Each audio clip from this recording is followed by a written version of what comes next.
In this video, I'm going to show you how to download and install Telegram on your PC. So we usually have Telegrams installed on our mobile phones, but in this tutorial, we'll learn how to install it on your PC. So all you need to do is to start by coming to the search bar from your desktop and just type in Microsoft Store.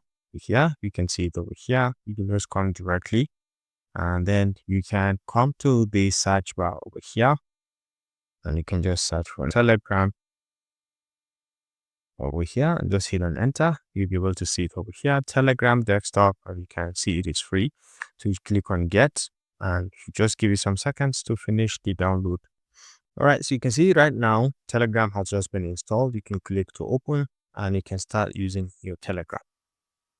So you can click over here to start messaging, and then you have the option to scan from your mobile Telegram like we used to do in WhatsApp. You can scan the QR code with your mobile Telegram and it is going to open, or you can go ahead and use your mobile phone number to log in. If you found this helpful, please leave a like.